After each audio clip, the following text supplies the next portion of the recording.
News every 15 minutes, weather every 10, and sports twice an hour. News Talk KGVO, AM 1290 and now 101.5 FM. You're listening to Montana Morning with Peter Christian. Preparing for fire season. Good morning, everyone. It's Montana Morning. Here it is Wednesday, July 16th, 2014. Mostly clear sky. Just have a little haze in the Missoula Valley right now, and it's 58 degrees in Missoula.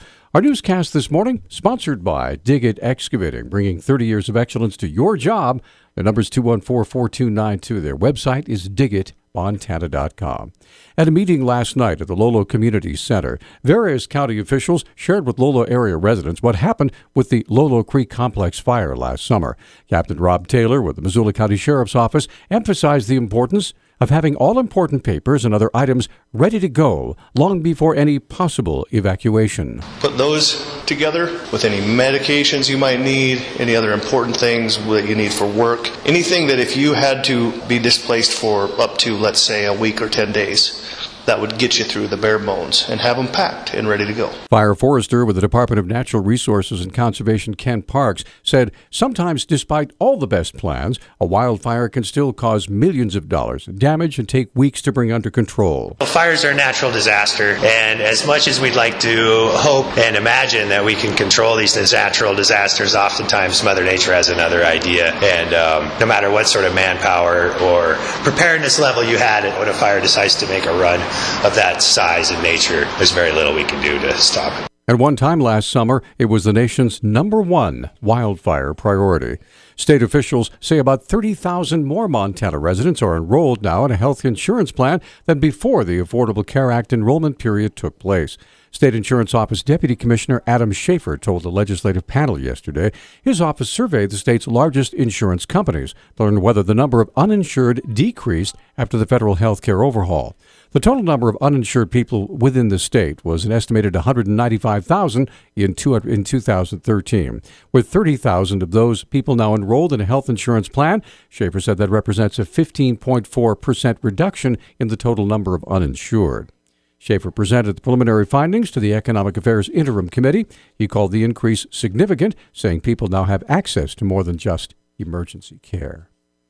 Two environmental groups are asking the U.S. Department of Transportation to immediately ban shipments of volatile crude oil in older railroad tank cars, citing recent explosive accidents and the department's own findings that fiery oil train accidents pose, quote, an imminent hazard, end quote. The petition filed yesterday by the Sierra Club and Forest Ethics seeks an emergency order within 30 days to prohibit crude from the Northern Plains Bakken region and elsewhere from being carried in the older tank cars known as DOT-111s.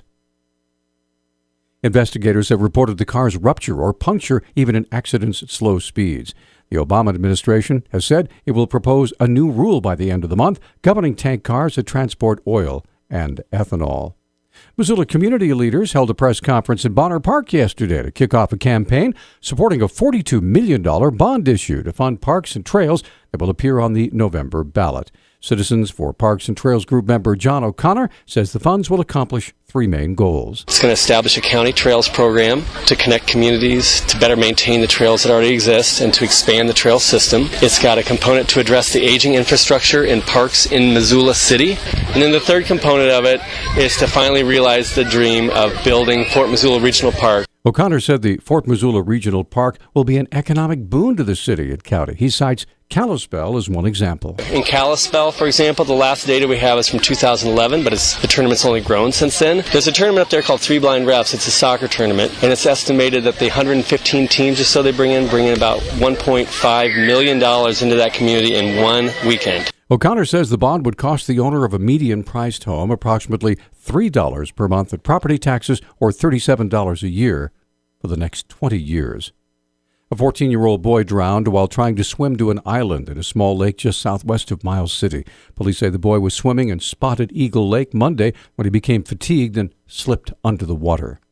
Several state and local agencies responded. Fire crews brought the boy to shore where medical crews performed CPR. He was taken to the hospital in Miles City where he was pronounced dead. The boy's name has not yet been released. A 61-year-old Montana man died in a motorcycle crash during a rainstorm on I-90 in northern Idaho. The Idaho State Police say Lewis Doty of Kalispell was traveling westbound on a Harley-Davidson 7:30 Monday night when he lost control of the bike. The ISP said he hydroplaned and collided with the guardrail near Kellogg. He was not wearing a helmet.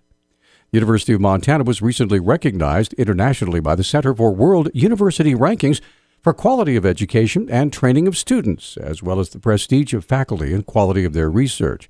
Vice President for Research and Creative Scholarship at UM, Scott Wittenberg, explains. We're ranked in the top 3% of the world in terms of the impact of the publications that come out of our research. The citations, when faculty members publish in scientific journals, when faculty members and researchers at other institutions find that work of interest, they will put it in their own publications, they will cite those work that we've done. And so this is based on citation indices, shows that our work that our faculty are doing is of importance to people at other universities. Wittenberg says despite worldwide competition, it's not surprising that UM got the recognition it did. Well, this is not actually surprising for us. We also were recently ranked in the top 300 universities in the world by the Shanghai rankings, and part of that was the impact of our journal and the service that we do as a university. And so recently we've been ranked quite highly in a number of these rankings that do international rankings. So we weren't surprised. We know it speaks to the quality of the faculty and the research that's being done by our faculty and our students. U of M is among 293 institutions in the Americas to be featured in the 2014 rankings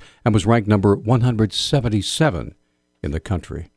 Montana Congressman Steve Daines spoke to Montanans recently about the obstacles the Obama administration has been putting in the way of Montana energy development industries. This energy boom we're seeing supports 1.7 million jobs in the United States, and it could support up to 3 million jobs by 2020, just 6 years away. But unfortunately, President Obama has been blocking responsible energy development. Daines provides the comparison between energy development on private lands versus federal land. Overall, the U.S. natural gas production has increased 19% since 2009. But during that same period, natural gas production on federal lands has decreased 28%. Daines' comments came from a weekly conference call to participating individuals throughout the state. News Talk time is 6:10. News Talk, KGVO. Missoula's official weather station. Mostly sunny skies today with our temperatures topping out in the low 90s. The heat will continue Thursday and Friday. As we move into the weekend, we'll drop back into the mid-80s.